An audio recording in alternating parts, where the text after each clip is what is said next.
Chairman.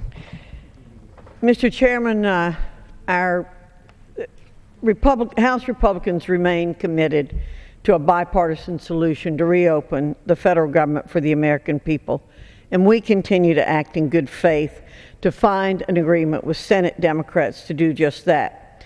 But to build a bipartisan compromise, the Senate needs to come to the table so we can work through our policy difference. My colleague from Maryland gave a quote from one of our colleagues, but he neglected to mention that Senator Harry Reid said, "Why would we pass bills to keep the NIH operating and help children with cancer?" We've offered such a bill, and guess what? 171 Democrats voted against pediatric cancer research. 172 Democrats voted against funding the national parks. 164 Democrats voted against funding veterans' benefits. Mr. Speaker, that doesn't sound like people who want to get the government back open. Harry Reid said, "Why would we want to do a piecemeal approach?"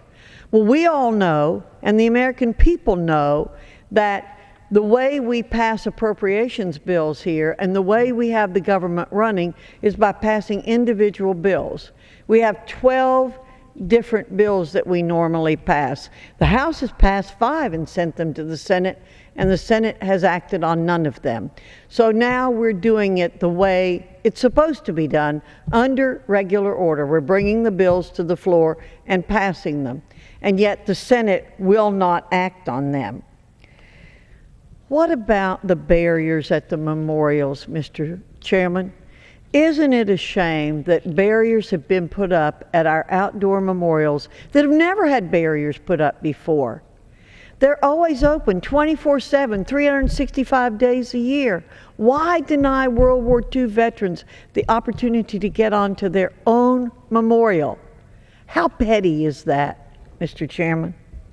Make no mistakes. House Republicans want to reopen government and stop shutdown policies before they cause any more pain.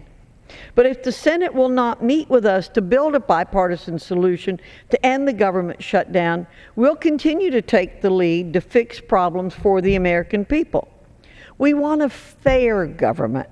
And on those two things, an open government and a fair government, Democrats and Republicans should agree.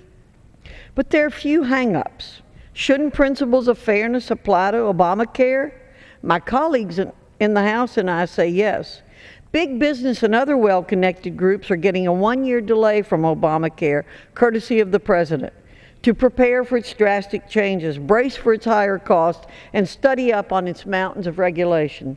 American families and small businesses who apparently don't have the same pull with the White House aren't going to get the same treatment. And further, many are losing the health care they like and would prefer to keep, or are having to find insurance through Obamacare exchanges without any help from their employers. That isn't right. At the very minimum, these Americans deserve to have the same delay big businesses have to prepare for Obamacare's drastic changes, brace for its higher cost, and study up on its mountain of regulations. Mr. Chairman, we remain committed to a bipartisan solution to reopen the federal government, and that's where we need to go. But rather than building off of common ground and fixing those problems for the American people, the President and the Senate are reflexively saying no. Preserving problems as leverage is wrong. Help us do the right thing for the American people. Help us end this shutdown and ensure fairness under Obamacare. It's time for the Senate to join us at the negotiating table and achieve fairness for all. And with that, I yield back. The chair recognizes the gentleman from California, Mr. Lowenthal.